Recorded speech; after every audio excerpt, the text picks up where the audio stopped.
blood makes civil hands unclean.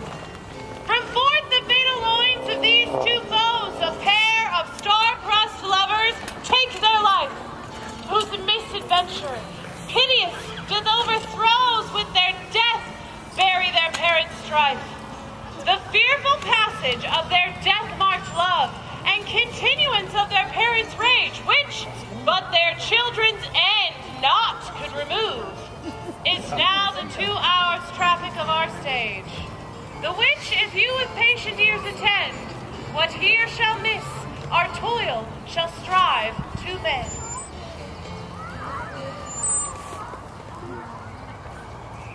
A dog of the house of Montague moves me. To move is to stir, and to be valiant is to stand. Therefore, if thou art moved, thou runnest away. A dog of the house shall move me to stand. I will take the wall of any man or maid of Montagues. The quarrel is between our masters and us. They're men. Oh, draw thy tool. Here comes two of the house of the Montagues. My naked weapon is out. Quarrel. I will back thee. How? Turn thy back and run? Oh, fear me not. I will frown as I pass by. Let them take it as they list. Nay, as they dare. I will bite my thumb at them, which is a disgrace to them if they bear it. Hark! Oh, do you bite your thumb at us, sir? I do bite my thumb, sir. Do you bite your thumb at us, sir? Is the law on our side if I say I? No. I do not bite my thumb at you, sirs, but I do bite my thumb, sir. Do you quarrel, sir? Quarrel, sir? No, sir. If you do, sir, I am for you. I serve a good as man as you do. No better. Yes, better, sir. You lie. Draw off, you be men. Gregory, remember that swashing blow.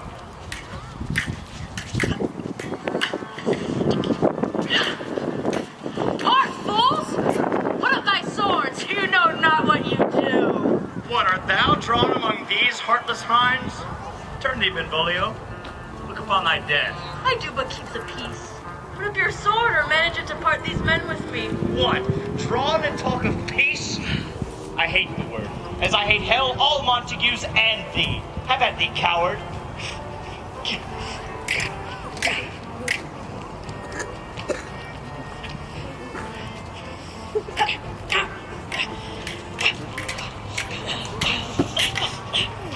What saucy boy?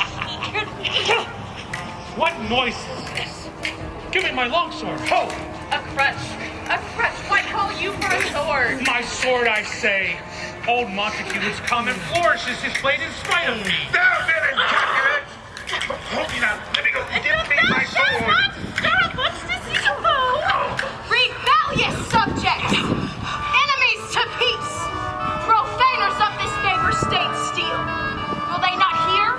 What ho, throw your mistempered weapons to the ground! And hear this sentence of your moving prince. 3 civil brawls, read of in every word by thee, old Capulet, and Montague, have thrice disturbed the quiet of our streets, and made Verona's ancient citizens canker with peace, to part your cankered hate.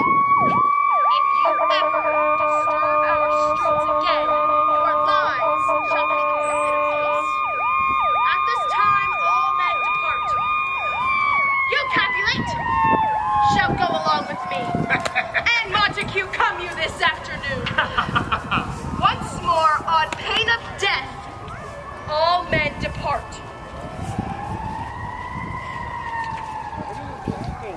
Who set this ancient quarrel to new approach? Speak, nephew. Were you by when it began? Here were the servants of your adversary, and yours, close fighting ere I did approach. I drew to part them. In the instant came the fiery Tybalt, with his sword prepared. Over interchanging thrusts and blows, came more and more to fight on part and part, till the prince came, who parted either part. Oh, where is Romeo? Saw you him today? Right glad I am he was not at this fray. An hour before the worshipped sun peered forth the golden window of an east. A troubled mind drave me walk abroad, where, underneath a grove of sycamore that westward rooted from the city side, sorely walking did I see your son. Oh, men many a morning hath he there been seen, with tears augmenting the fresh morning dew, adding to clouds more clouds with his deep sighs. Have you importuned him by any means? Both by my own and by other friends, but his own affection's counselor is to himself. I will not say how true, but to himself so secret and so close. Look, where he comes, I pray you, step aside. I'll know his grievance or be much denied. I would thou wert so happy by thy stay to hear true shrift. Come, madam, let's away. Good morrow, cousin. Is the day so young? But news struck 9. Ah, me. Sad hours seem long. Was that my father that went hence so fast? It was? Tell me, what sadness lengthens Romeo's hours? Not having that in which having makes them short? In love? Out. Of love? Out of her favor. Where I am in love. Alas, that love, so gentle in his view, should be so tyrannous and rough in proof. Alas, that love, whose view is muffled still, should without eyes see pathways to his will. Dost thou not laugh? No, fair cuz, I rather weep. Good heart of life. Thy good heart's oppression. Why, such is love's transgression. Tell me in sadness, who is it that you love? In sadness, cousin, I do love a woman. Ah, it's so new what I suppose you A love. right fair mark, man, and she's fair I love. A right fair mark, fair cuz, the soonest hit. Well, in that hit you miss. She'll not be hit with Cupid's arrow. She hath Diane's wit, and in strong proof of chastity well armed, from love weak childish bow, she lives unharmed. Then she hath sworn that she will still live chaste. She hath, and that sparing makes huge waste. And that vow do I live dead, to live to tell it now. Forget to think of her. Oh, teach me how I should forget to think. By giving liberty unto thine eyes. Examine other beauties. Show me a mistress that is passing fair. What doth her beauty serve now, but as a note, where I may read, who passed that passing fair?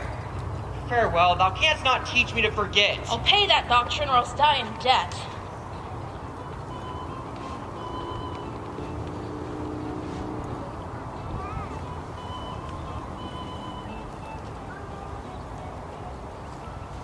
But Montague is bound as well as I in penalty alike. And 'tis not hard, I think, for men so old as we to keep the peace. Of honorable reckoning are you both, and pays you to live at odds so long. But now, my lord, what say you to my suit? I'll say o'er what I have said before. My child is yet a stranger in this world. Younger than she, our happy mother's maid. And too soon marred, or though so early made. The earth has swallowed all my hope, but she is the hopeful lady of my earth. But woo her, gentle parents. Get her heart, for woe to my consent is but a part. And if she choose within her scope of choice, lies my consent and fair according voice. This night I hold an old accustomed feast, whereto I've invited many a guest, such as I love, and you among the store. One more, most welcome, makes my number. Come, go with me. Go, trudge about through fair Verona. Find these persons out whose names are written here, and to them say, my house, and welcome at their pleasure stay. Oh, find them out whose names are written here. Oh, I am sent to find what persons' names are here written, yet I will never find what persons' names the writing person hath here written. Why, Romeo, art thou mad? Not mad, but bound more than a madman is. Shut up in prison, kept without my food, whipped and tormented, and... Good and good fellow. Good and good fellow, I pray, sir, can you read? Aye, my own fortune and my misery. Well, perhaps you have learned it without book, but I pray, sir, can you read anything you see? Aye, if I know the letters and the language. Yea, honestly, rest you merry. Stay, fellow. I can read.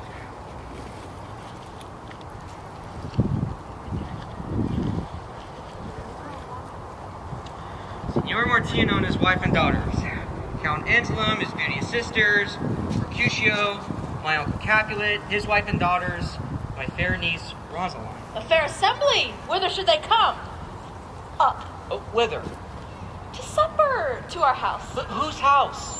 My master's. Indeed, I should have asked you that before. Well, now I'll tell you, without asking, my master is the great rich Capulet. And if you be not of the house of Montagues. Then I pray, come and crush a cup of wine. Rest you merry. At the same ancient feast of the Capulets sups the fair Rosaline, whom thou so lovest, with all the admired beauties of Verona. Go thither, and with unattainted eye, compare her face with some that I shall show, and I shall make thee think thy swan a crow. One fairer than my mistress? The all-seeing sun ne'er saw her match since first the world begun. Tut, thou saw her fair, none else being by, herself poised with herself in either eye. But in that crystal scale, let there be weighed your lady's love against some other maid that I shall show you shining at this feast, and she shall scant show well than thou showst best. I'll go along, no such sight be shown, but to rejoice in splendor of mine own.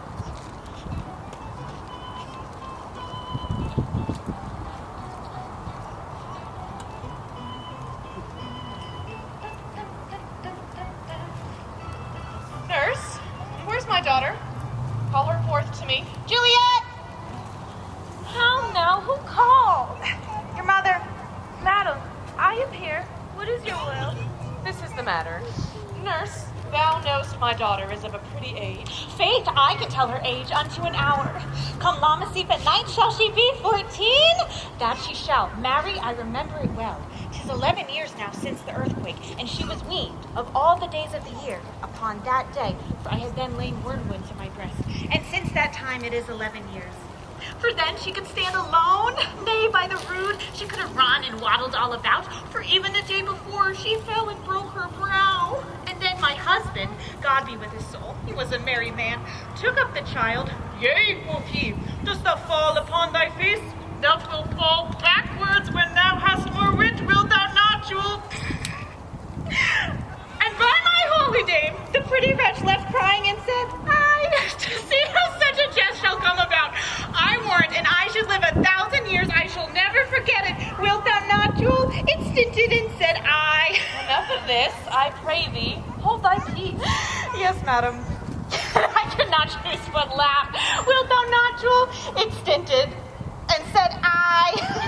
Thou too, I pray thee, nurse, say I. Peace, I have done. God mark thee to his grace.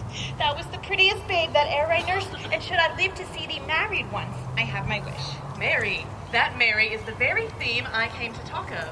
Tell me, daughter Juliet, how stands your disposition to be married? It is an honor that I dream not of. An honor? Were I not thine only nurse, I would say thou hadst sucked wisdom from thy teat. Ew. Well, think on marriage now. Younger than you here in Verona, ladies of esteem are made already mothers. By my count, I was your mother much upon these years that you are now a maid. Thus, then in brief, the valiant Paris seeks you for his love. Paris, lady, a man is all the world? Why, he's a man of wax.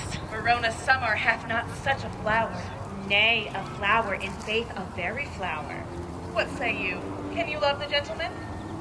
This night you shall behold him at our feet.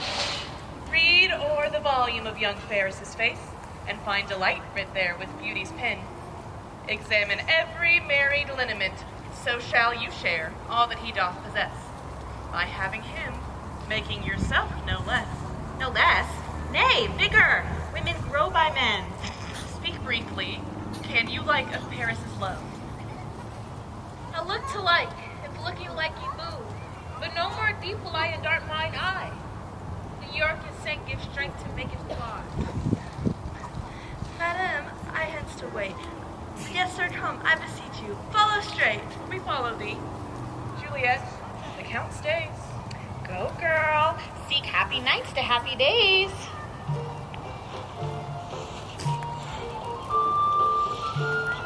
Give me a torch, I'm not for this ambling. Being but heavy, I will bear the light. Shield, no! Nay, gentle Romeo, we must have you down. Not I, believe me. You are a lover. Borrow Cupid's wings and soar with them above the common bound. Cannot bond to pitch above dull woe. Under love's heavy burden do I sing. And to sink in it should you burden love. Too great oppression for such a tender thing. Is love a tender thing? It's too rough, too smooth, too boisterous and pricks like thorn. If love be rough with you, be rough with love. Prick love for pricking and beat love down. Give me a case to put my visage in, a visor for a visor. Come, knock and enter, and no sooner in, but every man would take him to his legs. And We mean well going into this match, but there's nowhere to go. Why, may one ask? I dreamt a dream tonight. Ooh, and so did I. Well, what was yours? That dreamers often lie. In bed asleep, but they do dream things true. I see Queen Mab hath been with you. What, Queen Mab, what's she? She's the fairy's midwife, and she comes in shapes no bigger than an agate stone on the forefinger of an alderman, drawn with a team of little atomy athwart men's noses as they lie asleep. Wagon spokes are made of long spider's legs, the covers of the wings of grasshoppers, the traces of the smallest spider's web, the collars on the moonshine's watery beams.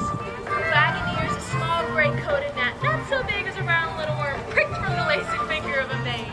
Her chariot is an empty hazelnut made by the joint of squirrel-road grub, time out of mind the fairy's coachmakers. And in this state, she gallops, night by night, through lovers' brains as they dream of love. This is the Mab that plaits the manes of horses in the night and makes the eve locks and foul sluttish hairs, which once untangled much misfortune bodes. This is the hag when maids lie on their backs that presses them and learns them first to bear, making them women of good carriage. This is she. Peace, Mercutio, peace. Thou talks of nothing. True. I talk of dreams, which are the children of an idle brain, begot of nothing but vain fantasy, which is as thin of a substance as air and more inconstant than the wind. This wind you speak of blows us from ourselves. Supper is done, we shall come too late. I fear too early. For my mind must give some consequence yet hanging in the stars. Shall barely begin his fearful date, with this night's revel in the expired term of a despised life close in my breast, by some foul forfeit of untimely death. But he who has steered my course direct me to my cell. On, lusty gentlemen!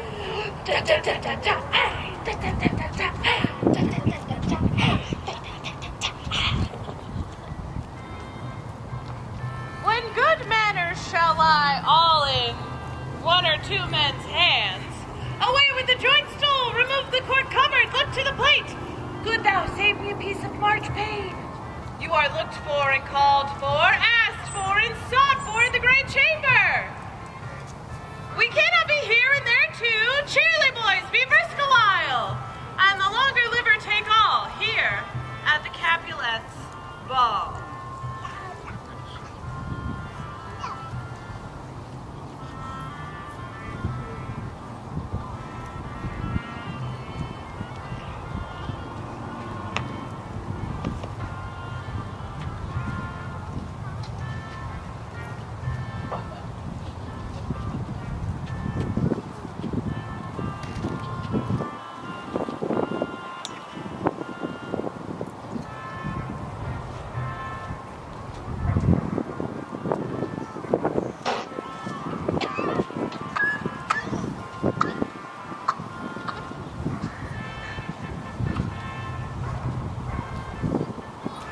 Welcome, gentlemen.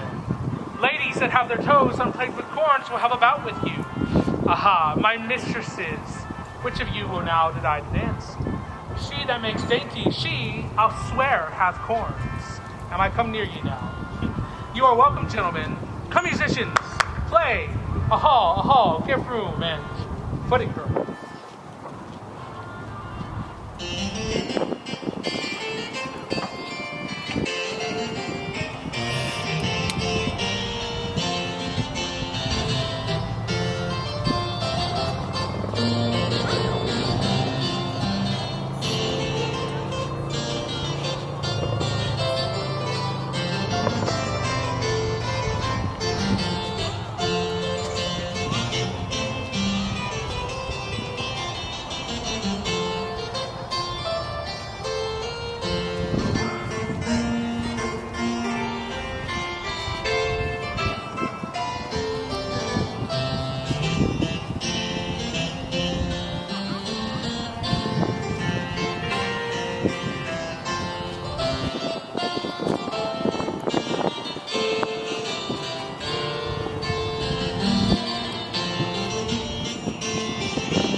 What lady is that, who doth enrich the hand of yonder knight?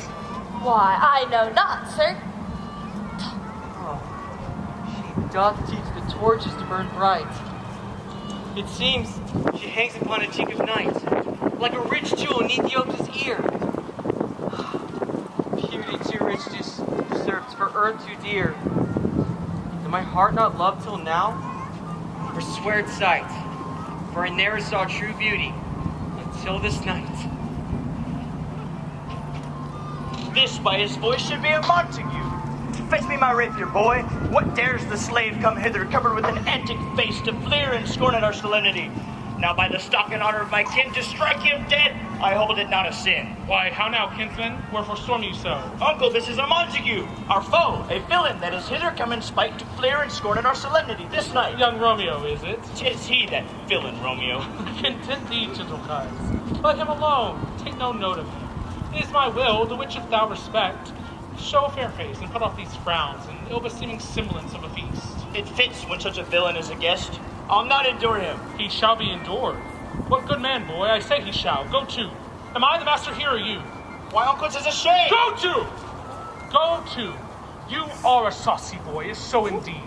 Well said, my hearts. You are a prinkpot. Go. Be quiet. More light. More light. For shame, I'll make you quiet. What cheerly, my hearts?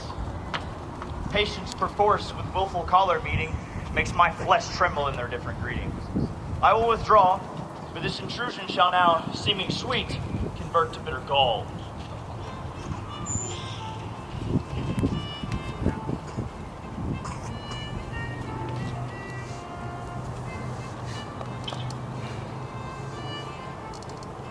If I profane, with my unworthiest hand, this holy shrine, the gentle fine as this, my lips, two blushing pilgrims, ready stand, to smooth that rough touch, with the tender kiss.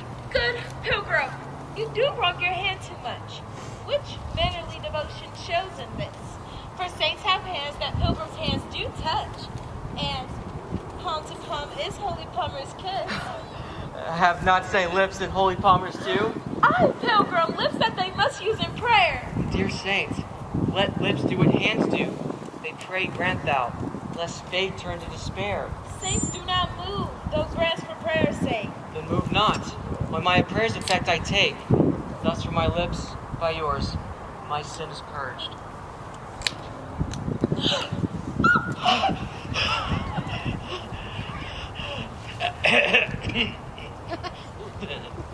Then have my lips the sin that they have took. Sin from thy lips? Oh, trespass sweetly urged. Give me my sin again. You kissed by the foot. Madam, Whoa. your mother craves a word with you. What is her mother? Married bachelor. Her mother is the lady of the house. Is she a Capulet? Oh, dear account. My life is my foe's debt. Away! Begone! The sport is at the best! Aye, so I fear. The more is my unrest. Come hither, nurse. What is yon gentleman? His name is Romeo and a Montague, the only son of your great enemy. My only love sprung from my only hate. Too early seen unknown and known too late. Prodigious birth of love it is to me, that I must love a loathed enemy. Juliet! Come, let's in on. The strangers are all gone.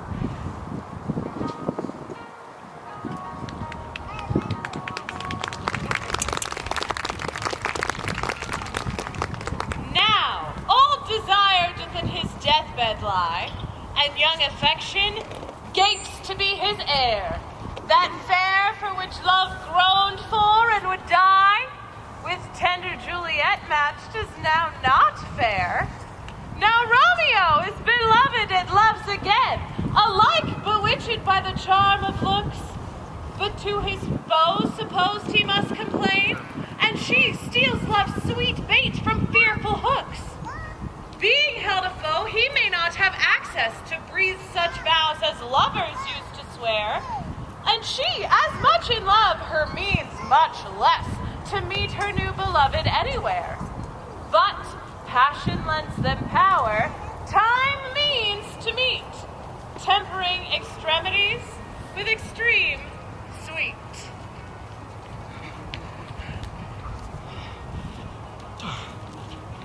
Can I go forward where my heart is here? Turn back, dull earth. Find thy center out. Romeo! My cousin Romeo! He ran this way and leaped this orchard wall. Call, good Mercutio. Nay, I'll conjure too.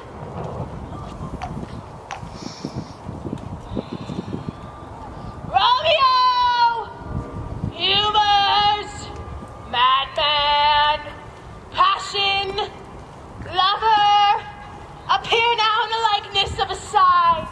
Speak but one rhyme and I am satisfied. Cry but I need pronounced by love and dove. Love and dove! Speak to my gossiping Venus one fair word. I conjure thee by Rosaline's bright eyes, by her high forehead and scarlet lip, by her fine foot, straight leg, and quivering thigh. And if he hear thee, that will anger him. Ah, this cannot anger him. 'Twould anger him. I conjure only but to raise up him. Go then, for 'tis in vain to seek here he that means not to be found.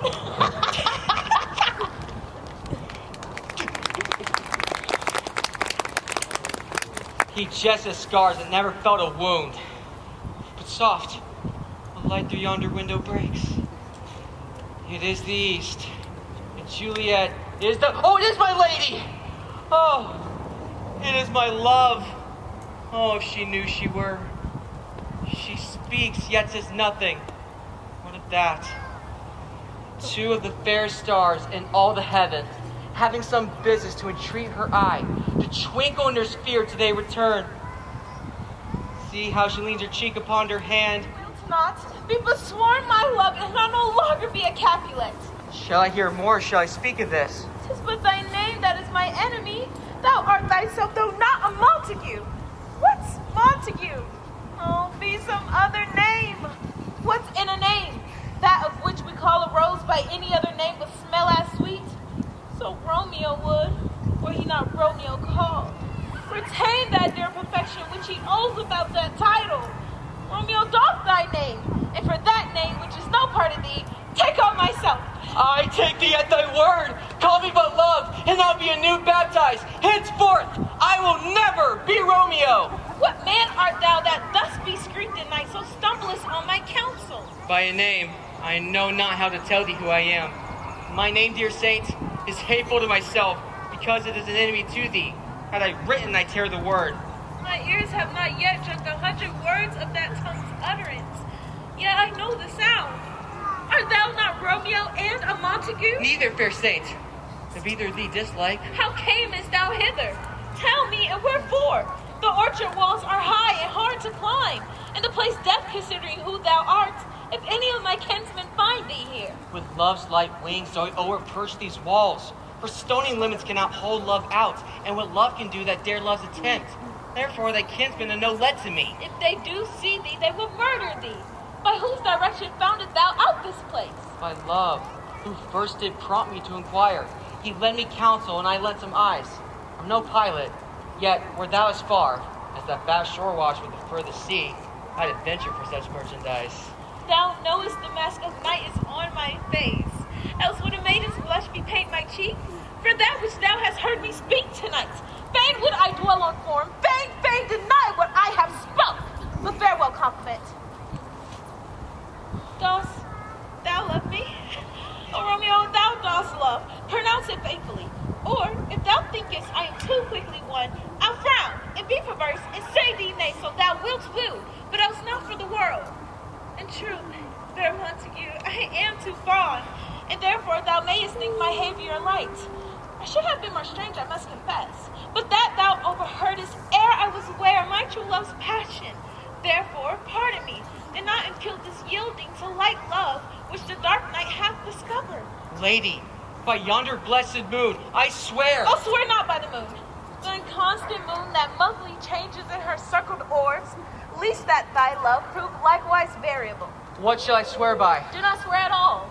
Or if thou wilt, swear by thy gracious self, which is the God of my idolatry, and I'll believe thee. If my heart's dear Oh, love. do not swear. Although I joy in thee, I have no joy in this contract tonight. It is too rash, too unadvised, too sudden, too like lightning which doth cease to be ere one would say enlightens. Sweet good night. So thou leavest me so unsatisfied. What satisfaction canst thou have tonight? The exchange of thy love's faithful vow to mine. I gave thee mine before thou didst request it, yet I wouldn't were to give again. So thou would draw it? For what purpose, love? To be frank, and give it thee again, and yet I wish before the thing I have.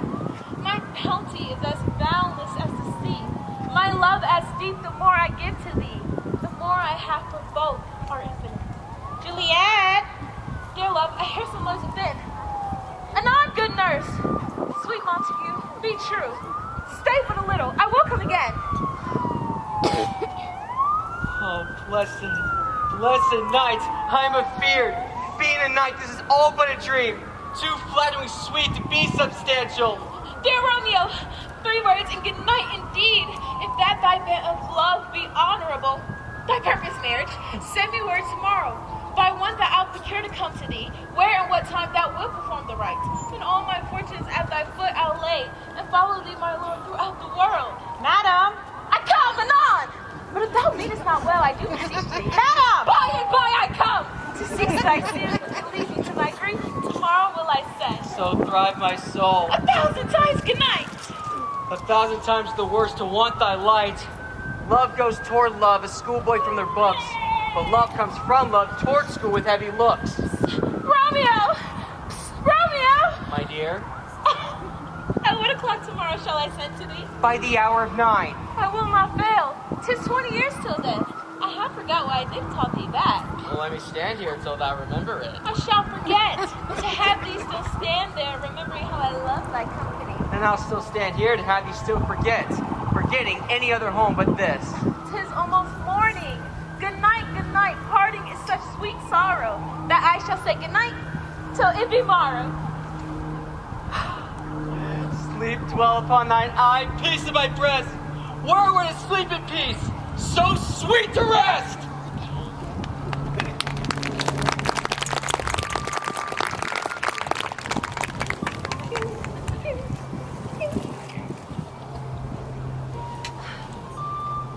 Where the devil can this Romeo be?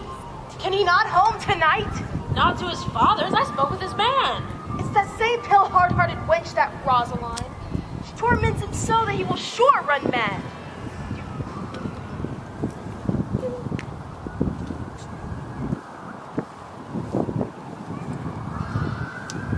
In the infant rind of this small flower, poison hath resident, and medicine power. For this, being spelt with that part, choose each part. Being tasted, slays all senses with the heart. Good morrow, Father. Benedicite. What early tongue so sweet saluted thee, young son? It argues a distempered head so soon to bid good morrow to thy bed. Therefore thy earliness doth me assure thou art uproused by some distemper. Or if not so, then here I hit it right. Our Romeo hath not been in bed tonight. That last is true, the sweeter rest was mine. God pardon sin.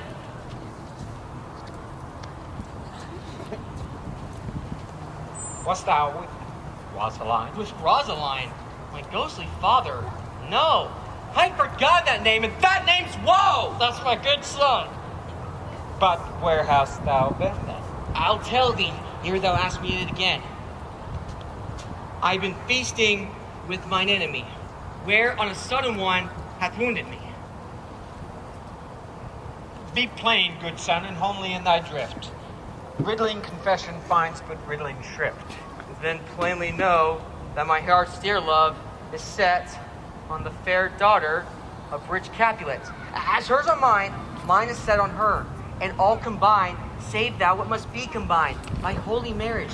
When, where, and how we met, wooed, made exchange of vow. I'll tell thee as we pass, but this I pray, that thou consent to marry us today.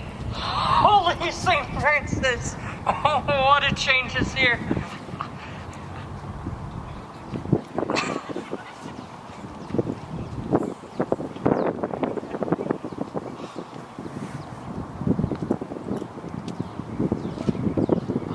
Is Rosalind, whom thou didst love so dear, so soon forsaken?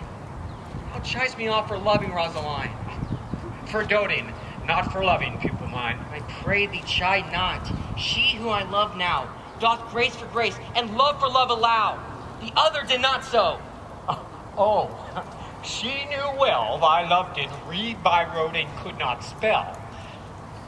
But come, young waverer, come go with me.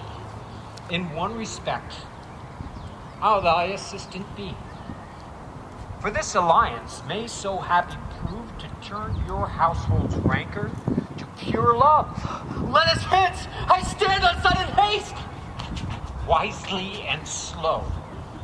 They stumble that run fast.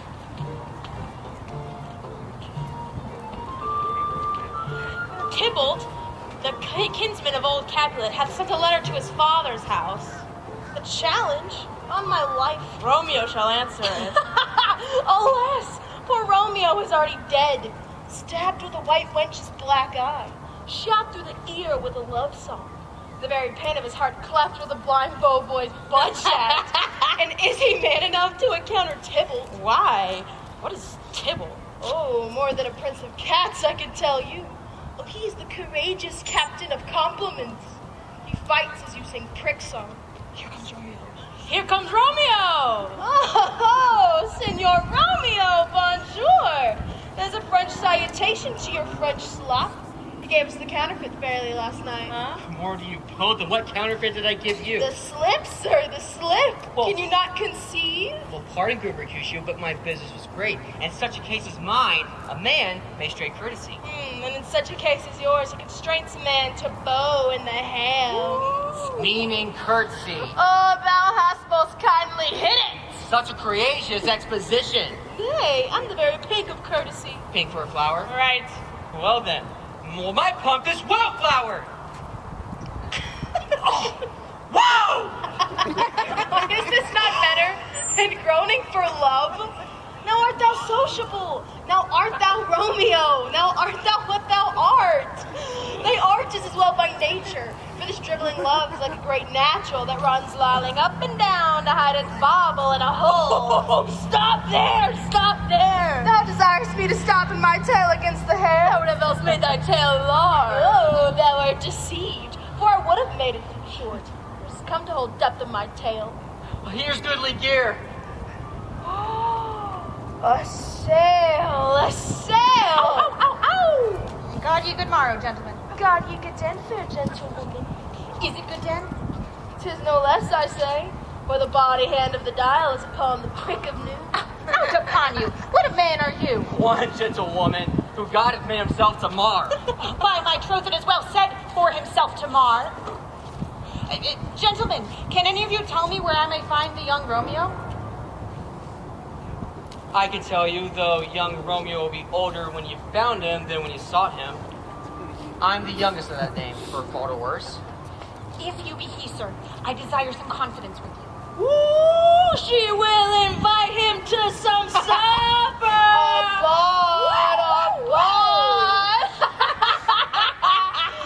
Oh, Romeo, will you to your father's to dinner there? I'll follow you. Farewell, ancient lady. Marry, farewell.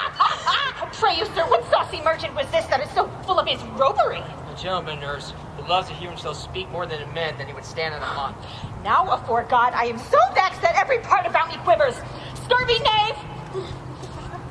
Now, as I told you, sir, my young lady bade me inquire you out. What she bade me say, I will keep to myself. But first, let me tell you, if ye should lead her into a fool's paradise, as they say, truly it were a gross kind of behavior, as they say, for the gentlewoman is young. Therefore, if you should deal double with her, truly it were an ill thing to be offered to any gentlewoman, and a very weak dealing. Nurse, commend me to thy lady and mistress. I protest unto thee. Good heart, and to faith I will tell her as much. Lord, Lord, she will be a joyful woman. Bitter device. So music comes to shrift this afternoon. And there, at Friar Laurence's cell, she shall be thrived and married. Here's for thy pains. No, truly, sir, not a penny. Go to, I say you shall. This afternoon, sir? Well, she shall be there. Farewell. Commit me to my mistress. Aye, 1,000 times.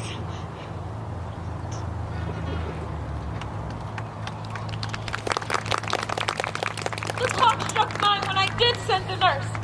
In half an hour she promised to return. Perchance she cannot meet him. That is not so. Oh, she is lame. Now is the sun upon the highmost hill of the day's journey, and from 9 till 12 is 3 long hours. Yet she is not come. Had she affections and warm youthful blood, she would be as swift in motion as a ball. Oh God, she comes.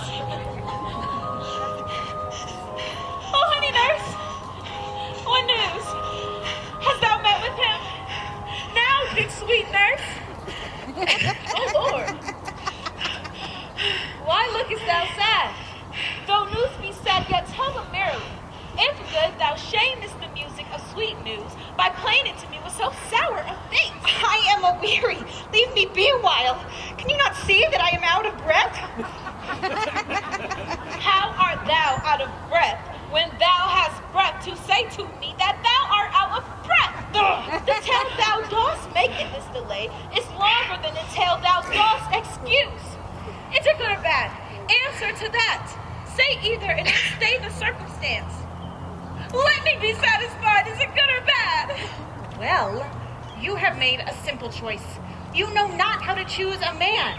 Romeo? No, not he. Though his face be better than any man's, and yet his leg excels all men's. And for a hand, and a foot, and a body, though they be not to be talked on, yet they are past compare. He is not the flower of courtesy, but I'll warrant him, as gentle as a lamb. Oh, go thy ways, wench, serve God. What, have you dined at home? No, all this did I know before. What says he of our marriage? What of that? Oh, what a head have I. It beats as it would fall in 1,000 pieces. Whew, my back. Beshrew your heart for sending me about to catch my death with jaunting up and down. In faith, I am sorry thou art not well. Sweet nurse, tell me, what says my love? Your love says, like an honest gentleman, where is your mother? Where is my mother? Why, she is within. Where should she be? How oddly thou repliest. Your love says, like an honest gentleman, where is your mother? Is this the poultice for my aching bones? Henceforward you do your messages by yourself. Here is such a coil. Come, what says Romeo? Have you got leave to go to shrift today? I have. Then hie you hence to Friar Laurence's cell. There stays a husband to make you a wife. How do I budget? Honest nurse, farewell.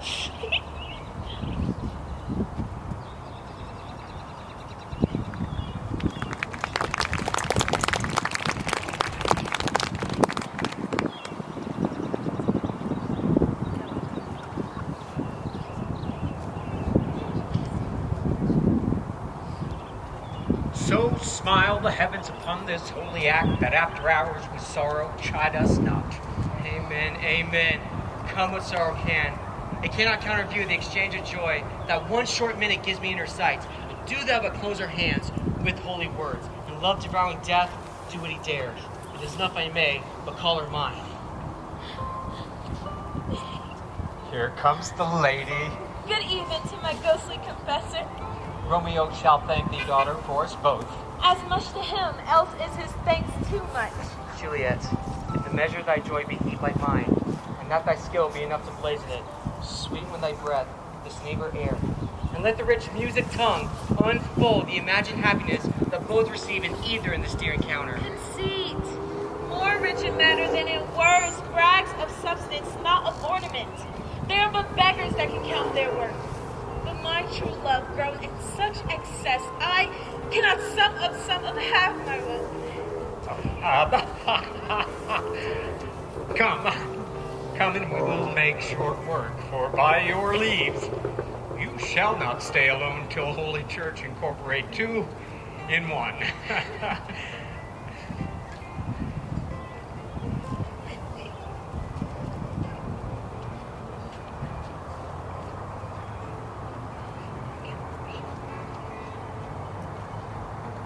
Come, good Mercutio, let's retire. The day is hot, the Capulets abroad, and if we meet, we shall not escape abroad. For now, these hot days is a mad blood stirring. Thou art like one of those fellows when he walks into the confines of a tavern, claps me down his sword on the table, and says, God send me no need of thee. Then, by the operation of the second cup, draws it on the jar, when indeed there is no need. Am I like such a man? Come, thou art as hot as a jack in thy mood as any in Italy. And what too? Why, that will quarrel with a man for having a hair more or hair less in his beard than thou hast. Thou will quarrel with a man for cracking nuts for no other reason but thou hast hazel eyes, and thou will tutor me for quarreling. Oh, by my head, here come the Capulets. Oh, by my heel, I care not. I'll look close for I'll speak to them. Gentlemen, good den. A word with one of you. And but a word. Make it a word and a blow. You should find me acting up to that, sir, and you will give me an occasion. Can you not take any occasion without giving? Mercutio, thou consorts with Romeo. Consort? Now what dost thou make us minstrels? We talk here in the public haunt of men. Either retreat into some private place and reason coldly of thy grievances, or else depart. Here, all eyes gaze on us. Eyes were made to look, and let them gaze. But I will not budge for no man. Mercutio! Well, peace be with you, gentlemen. Here comes my man. Romeo, the hate that I bear thee can afford no better term than this. Thou art a villain. Tybalt, the reason I have to love thee, it doth much excuse the appertaining raise such a greeting. Villain am I none, so therefore farewell. I see thou knowest me not. Boy, this does not excuse the injuries that thou hast done me. Therefore, turn and draw. I do protest. I never injured thee, but love thee better than thou canst devise, till thou shalt know the reason of my love. And so, good Capulet, whose name I tender as dearly as mine own, be satisfied. Oh, calm, dishonorable, vile submission. Here. Tybalt, you rat catcher, will you walk? What wouldst thou have with me? Oh, good king of cats, nothing but one of your 9 lives. Will you pluck your sword out of its pitcher by its ears? Make haste, lest ere it be out. I am for you. Gentle Mercutio, put thy right ear up! Come, sir. Your passado. No! Come, Mercutio! For the house of the Montagues, man! Stop! Mercutio! Gentlemen, Come, man! for shame! Come, You man! have been Show you can do betrayed! this!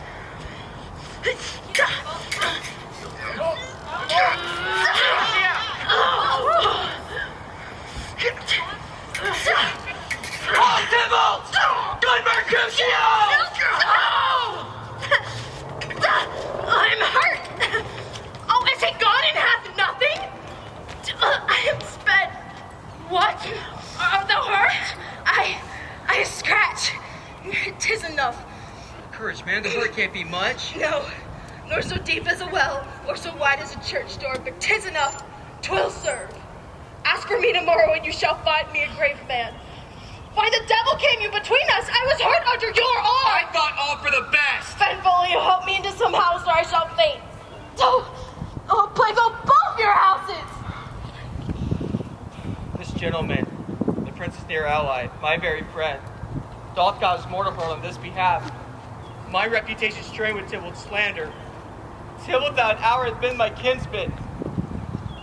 Sweet Juliet, thy beauties made me effeminate, and my temper soft and valor steel. Oh, Romeo!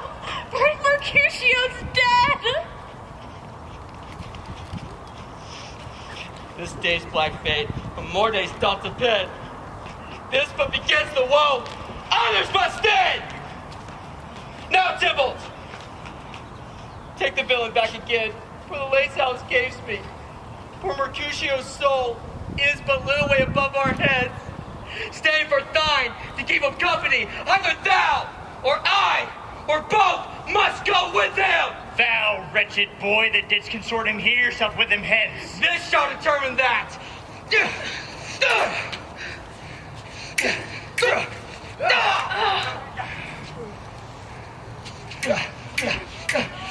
Man!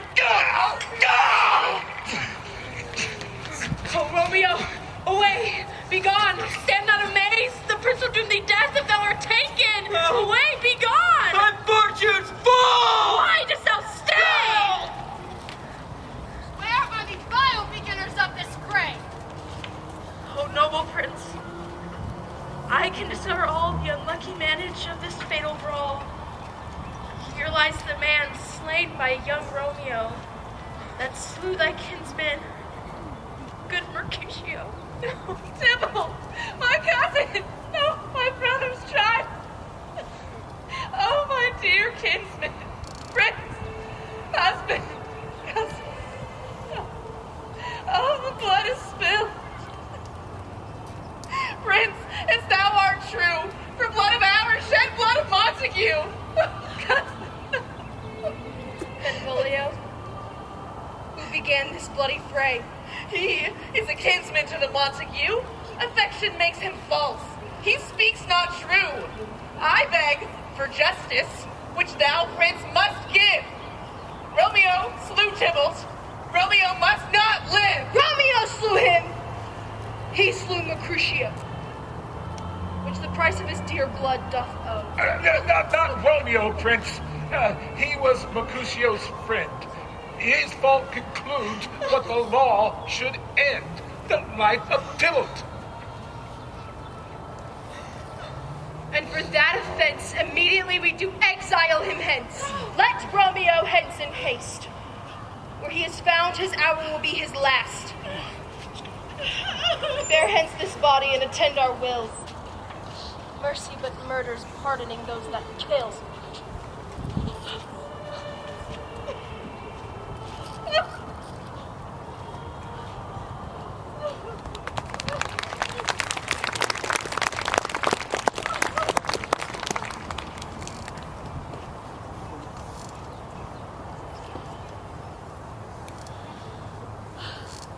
Gallop apace, you fiery-footed steeds, and bring in cloudy night immediately.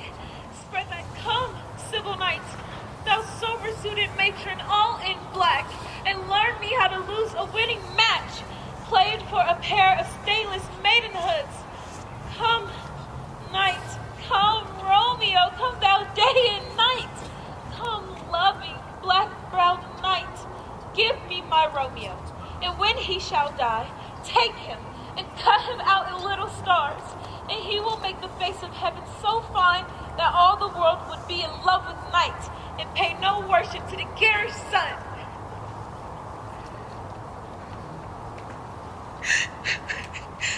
Now, nurse, what news?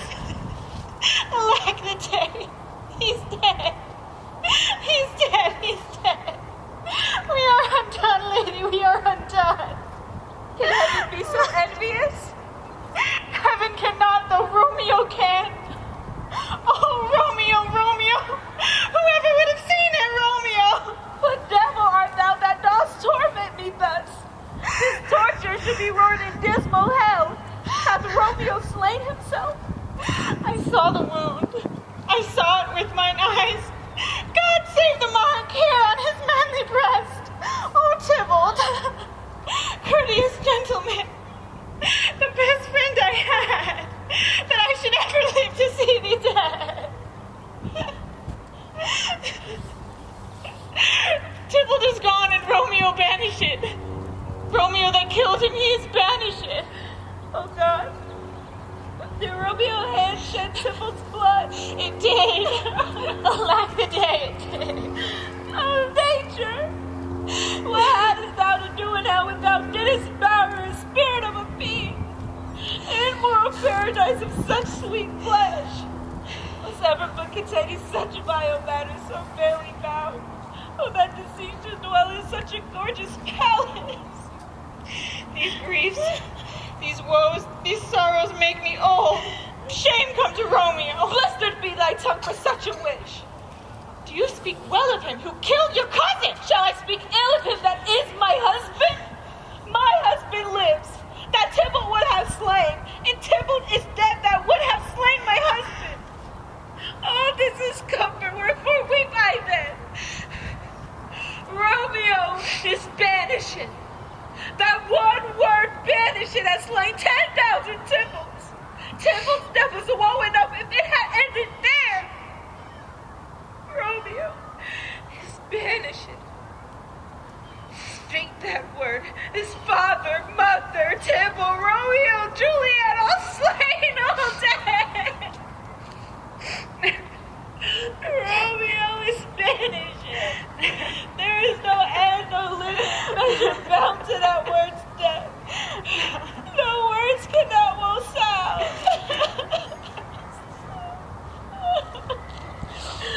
Harkee, hide to your chamber. I'll find Romeo to comfort you. I want well where he is. He's hid at Laurence's cell. Your Romeo will come at night. We'll find him and give this ring to my true knight and bid him to come take his last farewell.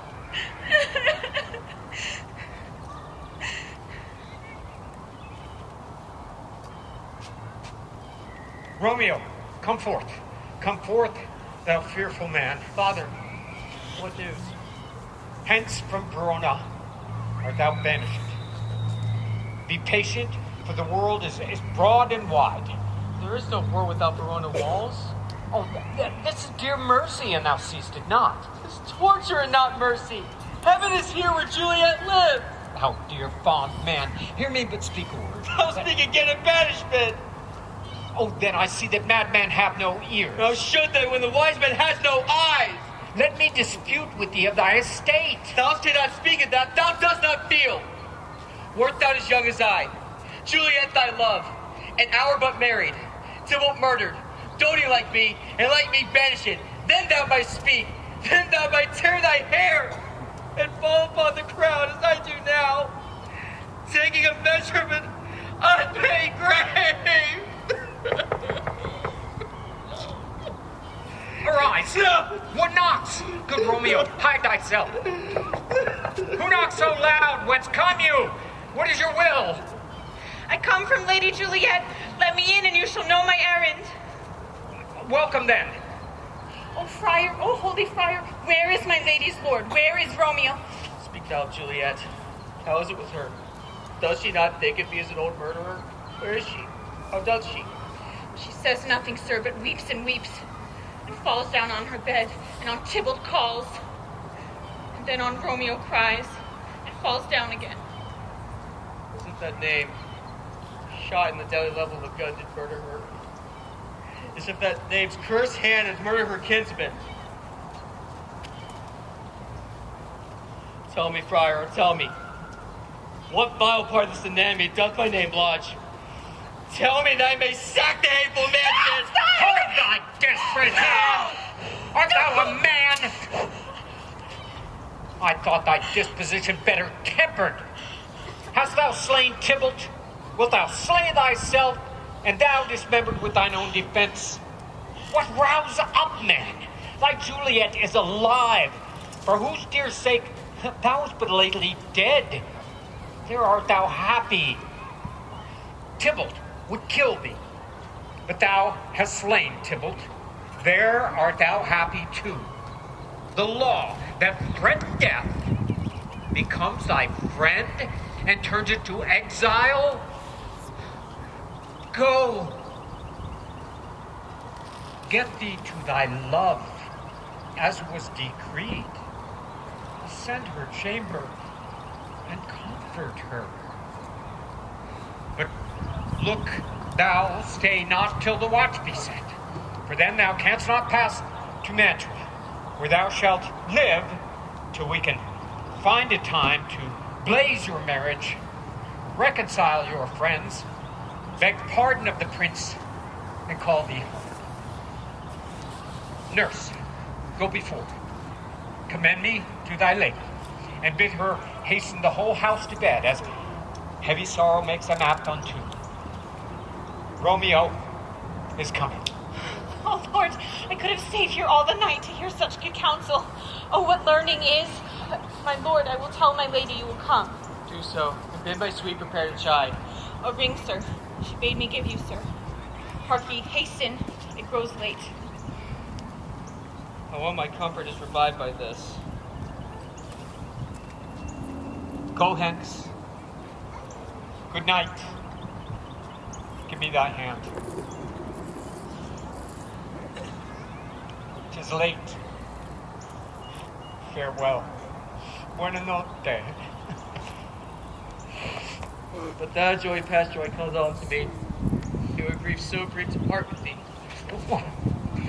Farewell.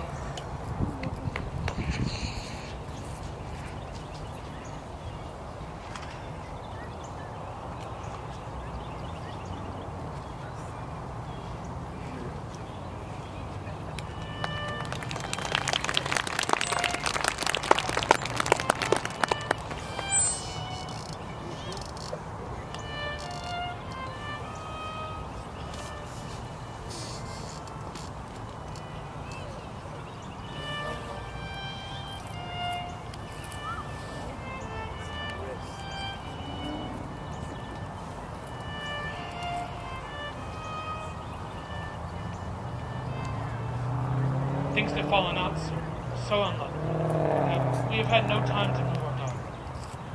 Look you, she loved her kinsman so dearly. These times of woe afford no time to woo. Madam, good night. Commend me to your daughter? I will, and know her mind early tomorrow. Tonight she is mewed up in her heaviness. Wife, go you to her, ere you go to bed. Acquaint her of my son Paris's love. Bid her, mark you me, Wednesday next. But softly, what day is this? 'Tis Monday, my lord. Monday? Oh, Wednesday is too soon. Oh, Thursday be. Oh, Thursday, tell her. She shall be married to this noble earl. Will you be ready? What say you to Thursday? My lord, I would that Thursday were tomorrow. Well, get you gone. Oh, Thursday, let it be. Go you to Juliet ere you go to bed. Prepare her wife on this wedding day next. Farewell, my lord. Light to my chamber home. Afore me, it is so very, very late that we may call it early by and by. Good night. Wilt thou be gone? It is not yet their day.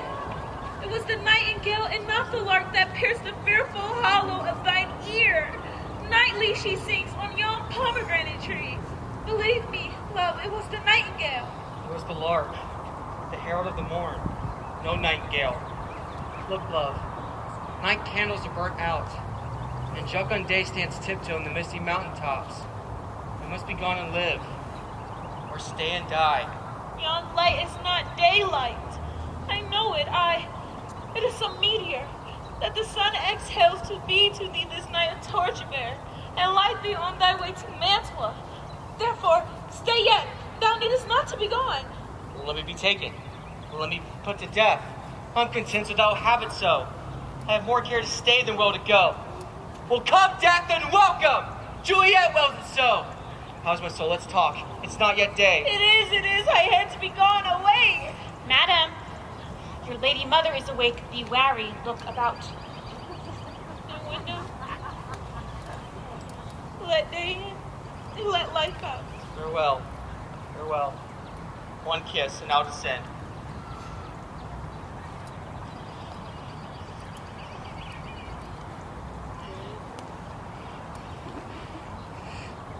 Art thou God so? Love, Lord, husband, I must hear from thee every day in the hour. For in a minute there are many days.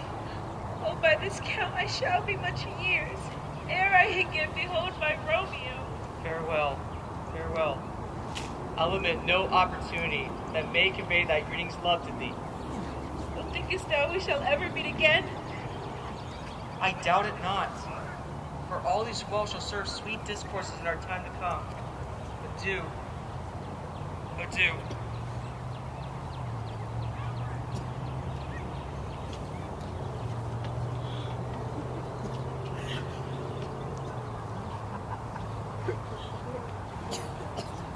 Oh, daughter, are you up?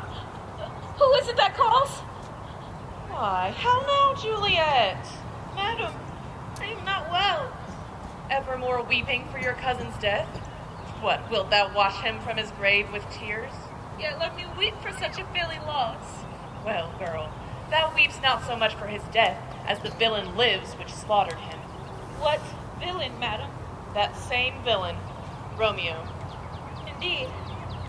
From the reach of these my hands, would none but I might venge my cousin's death. We will have vengeance for it. Fear thee not. Then weep no more. I'll send to one in Mantua, where that same banished runegate doth live. Shall give him such an unaccustomed dram as he shall soon keep Tybalt company. Then, I hope, thou wilt be satisfied. Indeed, I shall not be satisfied with Romeo until I behold him dead. Madam, if you could find out but a man to bear a poison, I would temper it, that Romeo upon receipt thereof sleep in quiet. Oh, how my heart abhors to hear him named and cannot come to him, to wreck the love I bore my cousin upon his body that slaughtered him. Find thou the means, and I'll find such a man. But now, I'll tell thee joyful tidings, girl. Joy comes at such needy time. What are they, I beseech your ladyship? Well, thou hast a careful father, child, one who, to put thee from thy heaviness, hath sorted out a sudden day of joy, that thou expect'st not, nor I looked not for. Madam, a happy time, what day is that?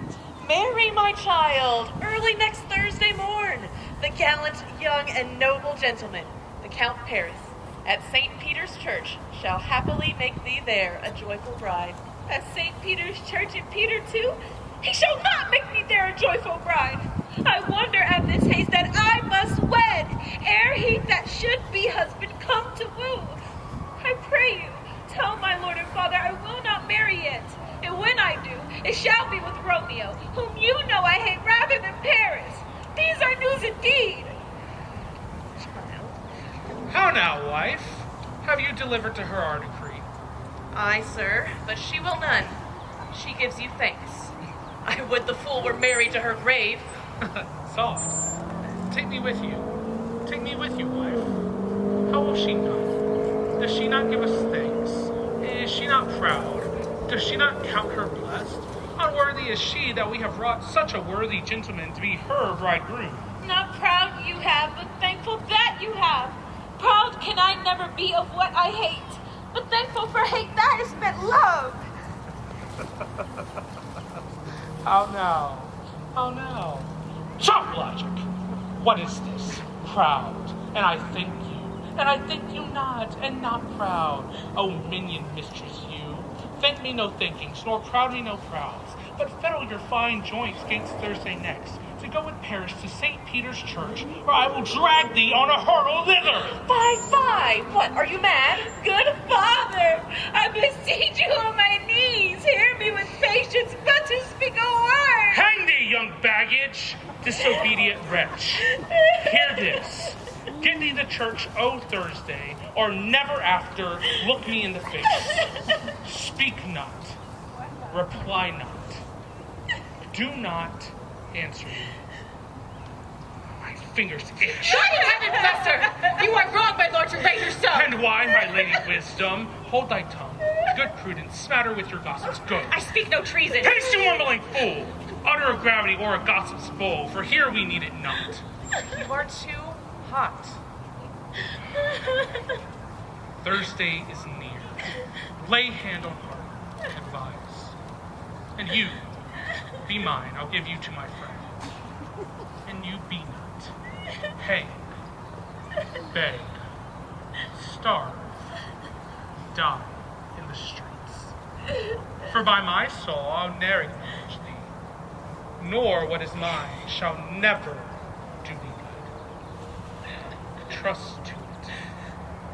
Be safe. I'll not be forsworn. Is there no pity sitting in a cloud that sees into the bottom of my grief? Oh, sweet my mother, cast me not away. Delay this marriage for a month, a week. For if you not make the bridal bed in that dim monument where Tybalt lies. Talk not to me, for I'll not speak a word. Do as thou wilt, for I have done with thee. Oh, God. Oh, nurse. How shall this be prevented? My husband is on earth, my faith in heaven. How shall that faith return again to earth, unless that husband sendeth me by leaving earth? Comfort me, counsel me. Faith, here it is. Romeo is vanished, and all the world to nothing, that he dares never come back to challenge you, except must needs be by stealth. Therefore, as the case stands as it now doth, I think it best you married with the Count. He's a lovely gentleman. Speakest thou from thy heart? And from my soul, or else beshrew them both. Amen. What? Well, thou hast comforted me marvelous much. Go in and tell my lady I am gone, having displeased my father, to Laurence to make confession and to be absolved. Marry, I will, and this is wisely done.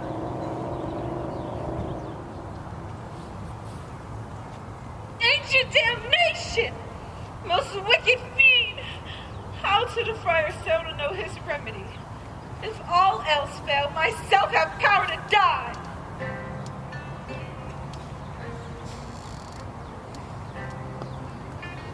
On Thursday, sir. The time is very short. My father Capulet will have it so, and I am nothing slow to slack his haste.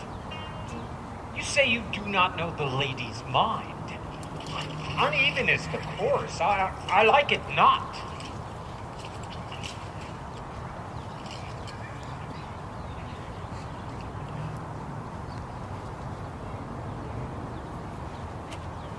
Happily met, my lady and my wife. That may be, sir, when I may be a wife. That may be, must be, on Thursday next. What must be, shall be. Come you make confession to this, father? To answer that, I must confess to you. Are you at leisure, Holy Father, now? Or should I come back to you at evening mass? My leisure serves me, answered daughter. Now, my lord, we must treat the time alone. God shield I should disturb devotion. Juliet, early Thursday morning, I will rouse you. Until then, adieu, and I shall leave you this holy kiss.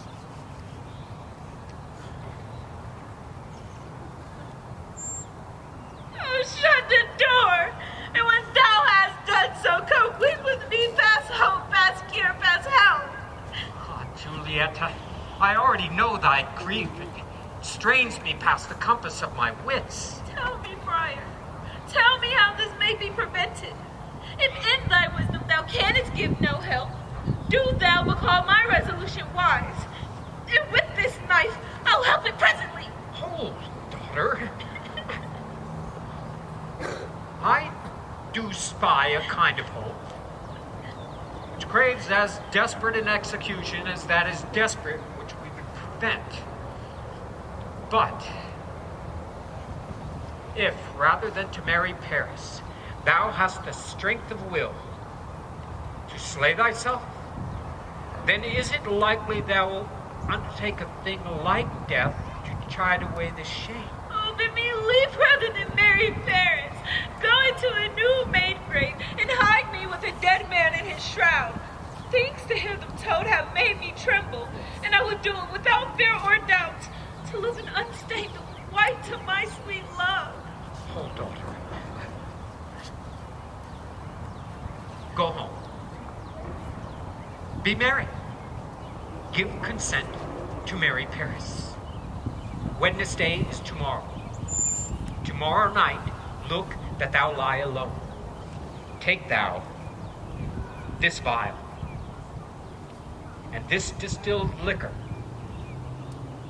Drink thou all. Presently through all thy veins shall run a cold and drowsy humor. For no pulse shall keep his native progress, but surcease. No warmth, no breath will testify thou livest. Each part, deprived of supple government, shall stiff and stark and cold appear like death. And in this borrowed state of shrunk death, thou shalt continue 42 hours, and then awake as if from a pleasant sleep. Now, when the bridegroom in the morning comes to rouse thee from thy bed, there art thou dead.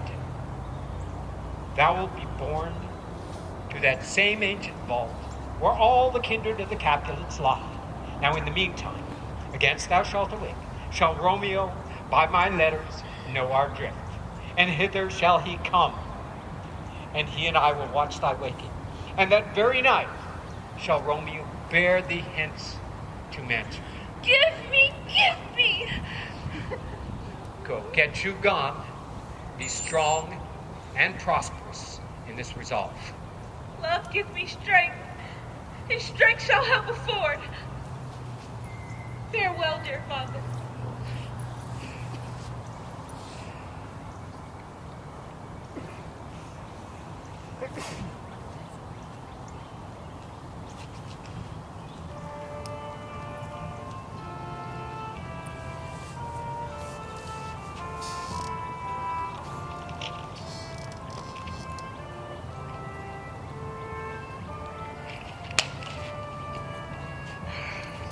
So many guests. Invite us here already. What, is my daughter gone to Friar Laurence? Aye, forsooth. See where she comes from shrift with merry look. How now, my headstrong? Where have you been gathered? For I have learned me to repent the sin of disobedient opposition. To you and your behest am and enjoined by holy Laurence to fall prostrate here and beg your pardon. Pardon, I beseech you. Henceforth I am ever ruled by you. Go, send for the Count. Tell him of this, and we'll have this knot knit up tomorrow morning. Nurse, will you go with me into my closet to sort such needful ornaments that you think fit to furnish me tomorrow? No, not till Thursday. There is time enough. Go with her, nurse, and we'll to church tomorrow.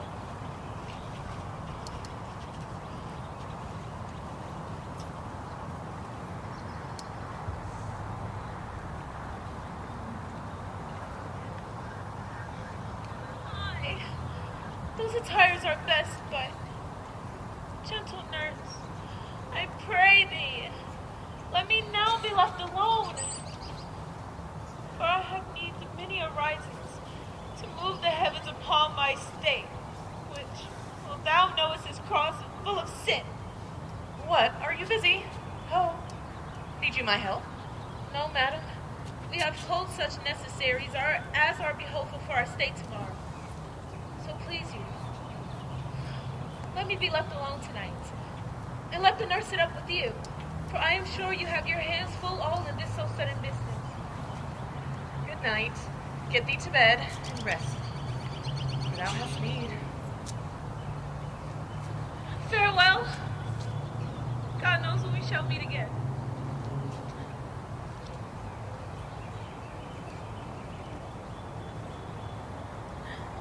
I have a faint cold of fear thrills through my veins that almost freezes up the heat of life. I will call them back again to comfort me. Nurse! What shall she do here? My dismal scenes I needs must act alone. Compay. What if this mixture do not work at all? Shall I be married then tomorrow morning? No, no. This shall forbid it. Lie down there. What if it be a poison that the friar has subtly ministered to have me dead? How if, when I am laid into the tomb, I wake before my Romeo comes in to redeem me? There's a fearful point. Shall I not then be stifled in a vault to whose foul mouth no hells of air breathes in? And there, die strangled ere my Romeo comes? Or if I live, is it not very like? Alack, alack! Is it not like that? I, so early waking with what loathsome smells and shrieks like mandrakes torn out of the earth that living mortals harry the run mad, and madly play with my forefathers' joints, and pluck the mangled temple from his shroud, and in this rage with some great kinsman bones, as with a club dash out my desperate brains. Oh, look. Methinks I see my cousin's ghost seeking out Romeo, who did split his body upon a rapier's point.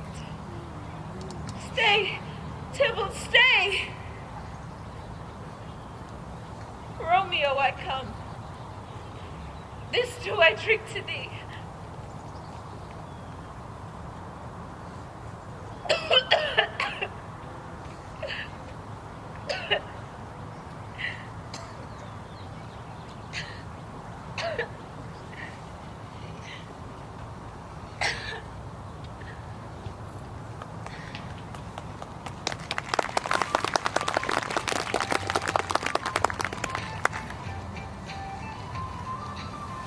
Come, stir, stir, stir.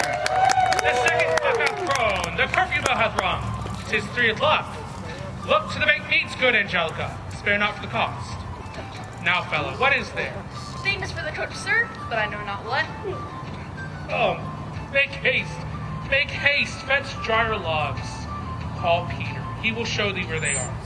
Why, I have a head, sir. I'll find out logs and never trouble Peter for the matter. Mass and well said. Good fate, 'tis day. The county will be here with music straight. Or so he said he would. I hear him near. Nurse! What ho! Nurse, I say! Go and waken Juliet. Go and trim her up. Make haste, the bridegroom, he has come already. Make haste, I say!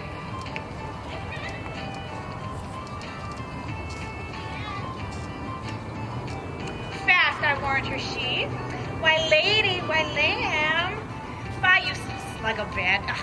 Lady, sweetheart, why, bride. What, not a word? Take your penny's worth now, sleep for a week. For the next night, I warrant the Count Paris hath laid up his rest, that you should rest but little. God forgive me, I must needs wake you. Lady. Lady. Lady. Oh, well a day that ever I was born! My lord, my lady! What noise is this? Oh, lamentable day! What is the matter? Look, oh, heavy day! No.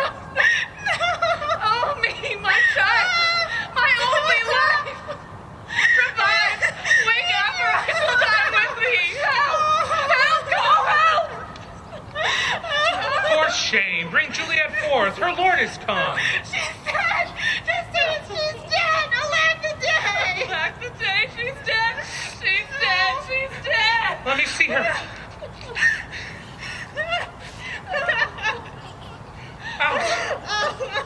Alas, she's cold. Death lies on her like an untimely frost. Upon the sweetest flower of all the field.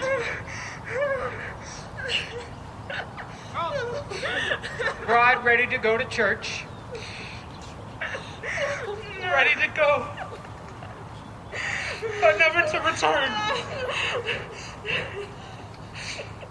O son, on the night before thy wedding day hath death lain with thy wife. There she lies. Have I thought long to see this morning's face? Yet doth it give me such a sight as this? Okay. Unhappy, wretched, hateful day!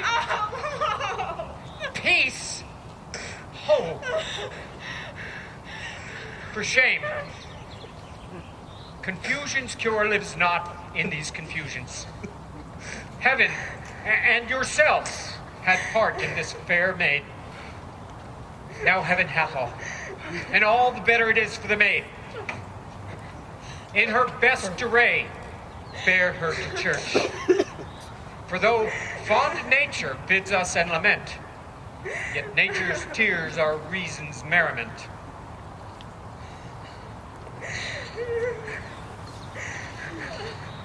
all things we ordain festival turn from their office to black funeral, our instruments to melancholy bells, our wedding cheers to a sad burial feast, our solemn hymns to sullen dirges change, our bridal flowers made for a buried corse, and all things change to the contrary. Sir, go you in. Madam, go with him. And go. Sir Paris, everyone prepare to follow this fair course unto her grave. The heavens lure upon you for some ill. Move them not more by crossing their high will.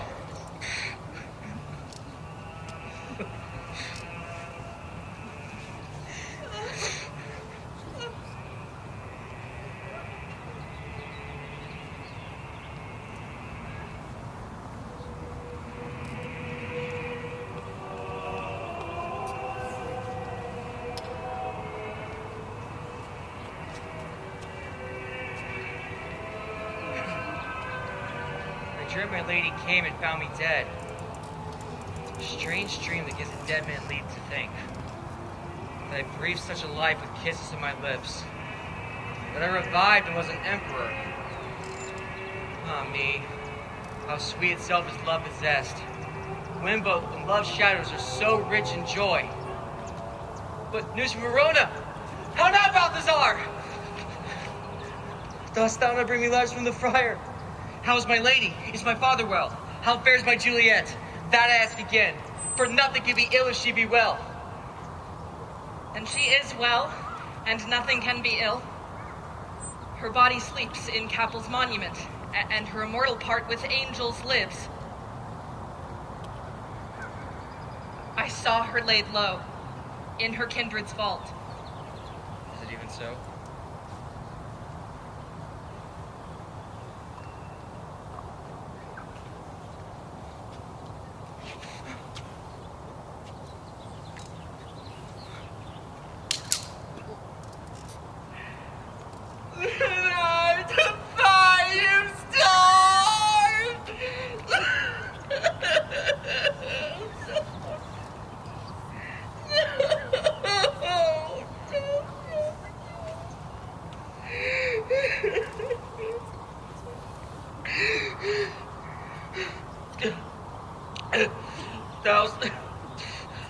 Know my logic. Give me ink and paper. Hire post horses. I'll hence tonight. I do beseech you, sir, have patience. Your looks are pale and wild, and do import some misadventure. Hush! Thou art deceived. Leave me. Do the thing I bid thee do. Hast thou no letters to me from the friar? No, my good lord.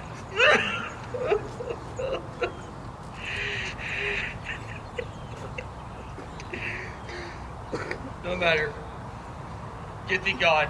Hire those horses. I will be with thee straight.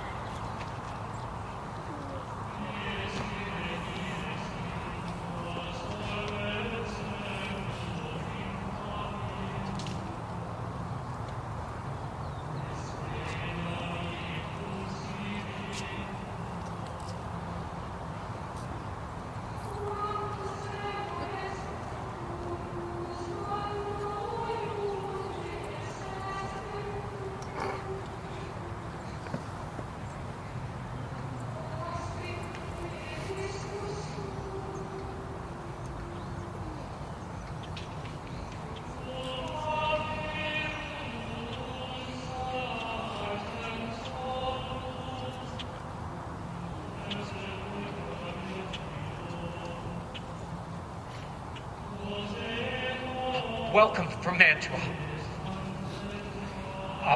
What says Romeo? Or if it's mine be writ, give me his letter. Going to find a barefoot brother out one of our order to associate me and finding him here in the city visiting the sick, the searchers of the town, suspecting that we were both in a house where the infectious pestilence did reign, sealed up the doors and would not let us forth, so that my speed to Mantua there was stayed.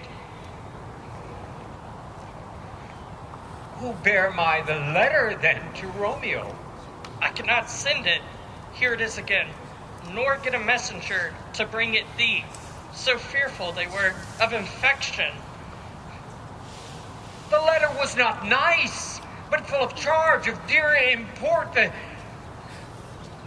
The neglecting it may do much danger. Friar John, go hence. Get me an iron crow and bring it straight unto my cell. Brother, I'll go and bring it thee. Now, I must alone to the monument. Within 3 hours shall Juliet awake. Oh, Juliet, I will lie with thee tonight. Let's see some means. Oh, mischief thou art swift to enter the thoughts of desperate men. But do remember Apothecary, and hereabout he dwells. Apothecary! Who calls so loud? Come hither. I see thou art poor. Hold. Here are 40 ducats. Let me have a dram of poison. Such mortal drugs I have, but Mansour's law is death to any heathen utters them. The world is not thy friend, nor the world's law. The world affords no law to make thee rich. Then be not poor, but break it, and take this. My poverty, but not my will, consents. I pay thy poverty, not thy will. Take this, and pour it in any liquid thing you will, and drink it off. And if you had the strength of 20 men, it would dispatch you straight. Come cordial and not poison. Come with me to Juliet's grave, for there I must use thee.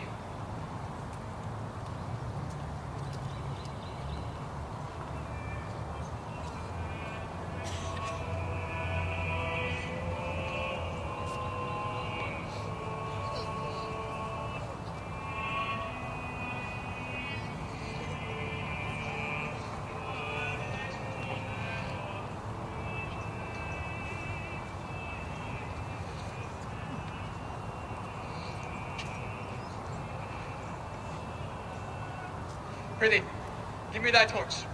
Hence, and stand aloof. Whistle then to me if thou hearest something approach. Give me those flowers.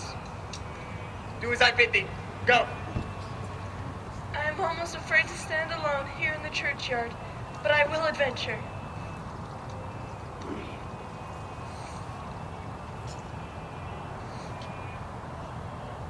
Oh, sweet flower.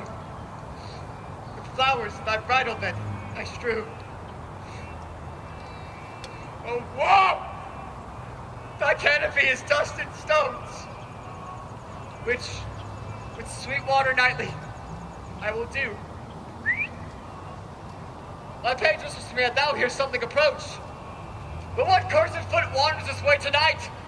To cross my obsequies and true love's right? Oh, muffle me night a while.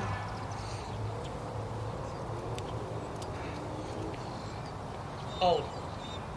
Take this, and see thou deliver it early to my lord and father in the morning. Whatever thou seest or hearest, stand on aloof, and do not interrupt me in my course. I will be gone, sir, and not trouble you. Thou show me friendship. Then have that. Live and be prosperous. And farewell, good fellow. For all this same, I'll hide me hereabout. His looks I fear, and his intents I doubt.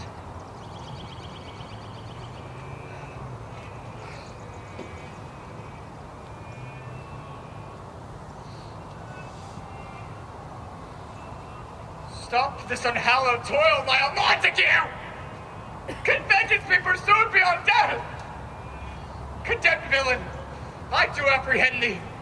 Obey and go with me. Thou must die. Indeed I must, and therefore I came hither. Good gentle youth, 'Tis not a desperate man. Fly hence and leave me. Stay not, be gone. Live, and hereafter say, a madman's mercy bids thee to run away. I do defy thy conjurations, and apprehend thee for a felon. So thou provoke me. How about thee, boy?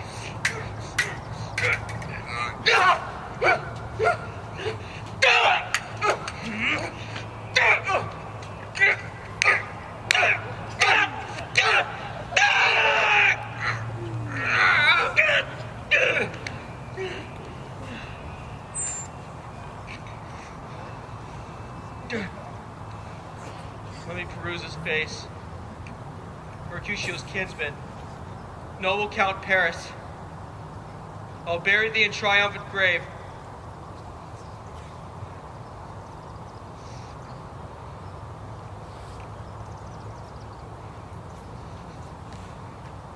Juliet.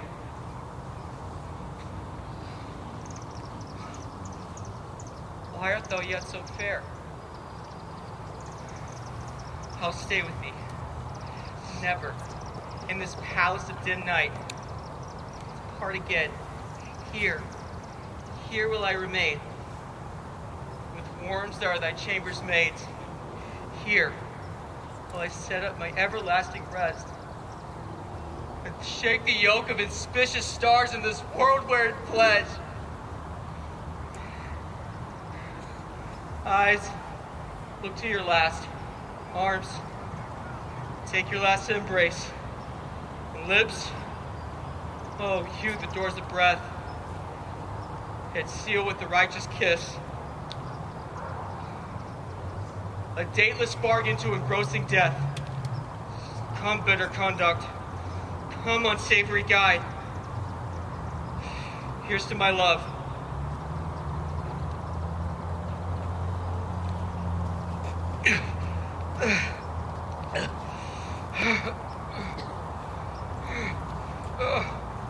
Oh, true apothecary, my drugs are quick. Thus with a kiss, I die.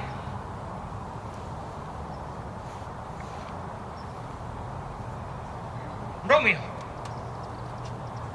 Alack! Alack, what blood is this which stains the stony entrance to this sepulchre? Oh, Romeo.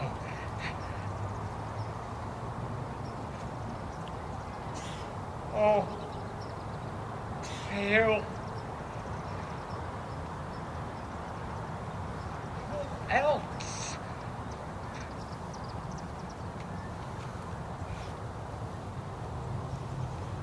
Was Paris, too, and steeped in blood? What an unlucky hour is guilty of this lamentable chance. Oh, the lady stirs. Comfortable, Friar? Where is my lord? I remember well where I should be. And there I am. Where is my Romeo? I hear a noise. Lady, come away from that place of death, contagion, and unnatural sleep. A greater power than we can contradict hath thwarted our intents. Come away. Thy husband in thy bosom there lies dead, and Paris too. Come. I will dispose of thee among a sisterhood of holy nuns. Stay not to question, for the watch is coming. Come, go, good Juliet. I can no longer stay.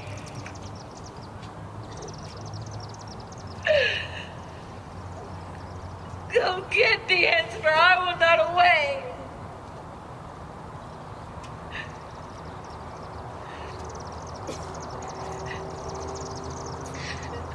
What's here?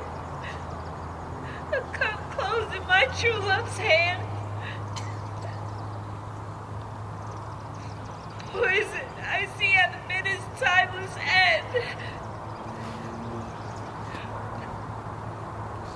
Oh, Charles, drunk all and left no friend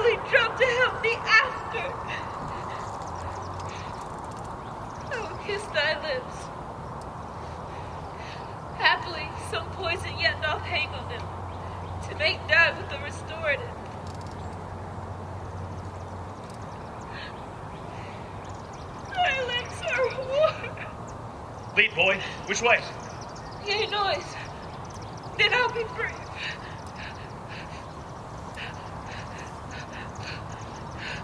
Oh, happy dagger!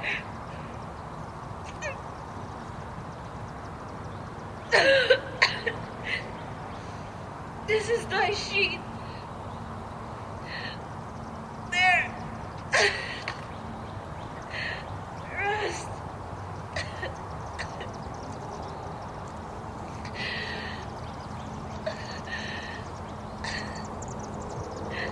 Don't let me die. This is the place, there, where the torch doth burn. The ground is bloody. Search about the churchyard. Go, some of you. Where you find attached. Pitiful sight. Here lies the Count slain. And Juliet, bleeding. Warm and newly dead. Go, tell the prince. Run to the Capulets. Visit the Montagues. Some others search. We see the ground whereon these woes do lie. Here's Romeo's man. We found him in the churchyard. Keep him in safety till the prince come hither. Here is a friar that trembles, sighs, and weeps. We took him as he came from this graveyard side. With great suspicion. Stay the friar, too. What misadventure is so early up that calls our person from our morning's rest? What noise is this that they so shriek abroad? People in the streets cry Romeo, some Paris, and some Juliet. And all run towards our monument with open outcry. What fear is this which startles in our ears? Sovereign, here lies the Count Paris slain, and Romeo dead, and Juliet dead before, warm and new killed. Search, seek, and know how these foul murders come. Oh, heavens! Oh, wife, look how our daughter bleeds! Come, Montague, for thou art early up to see thy son and heir more early down. What further woes conspires against my age? Look, and thou shalt see. Oh, thou untaught! What matters is it this? To press before thy father to a grave. Seal up thy mouth of outcry for a while till we can clear these ambiguities. Bring forth the parties of suspicion. I am the greatest, able to do least, yet most suspected. And say at once what thou dost know in this. I shall be brief, as the short hour of my breath is not so long as a tedious tale. Romeo, there dead, was husband to that Juliet, and she, there dead, that Romeo's faithful wife. I married them. I still know thee to be a holy man. Where's Romeo's man? What can he say in this? I brought my master news of Juliet's death, and that in post he came from Mantua to this same place, to this same monument. This letter he early bid me give his father. Give me the letter. I will look on it.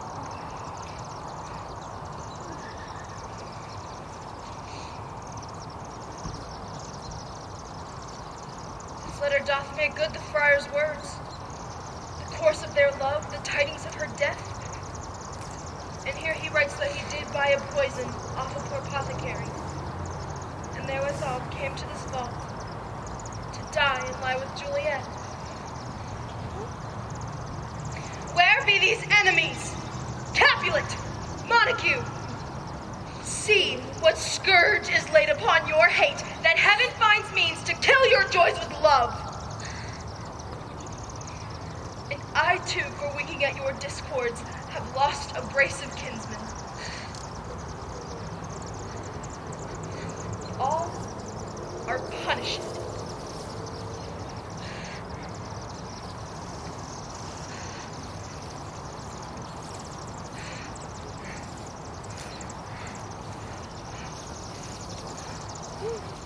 Oh, Brother Montague!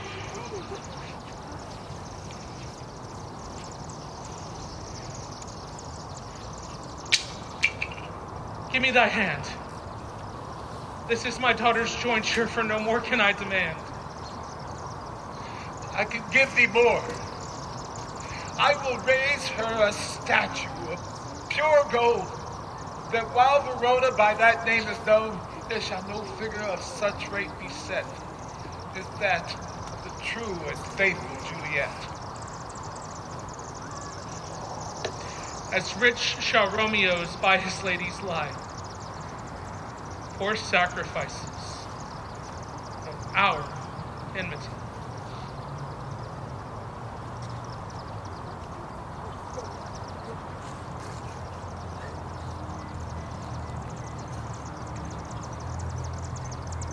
A glooming peace this morning with it brings.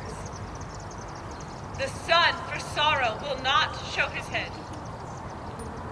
Go hence to have more talk of these sad things. Some shall be pardoned, and some punished. For never was a story of more woe than this of Juliet and her Romeo.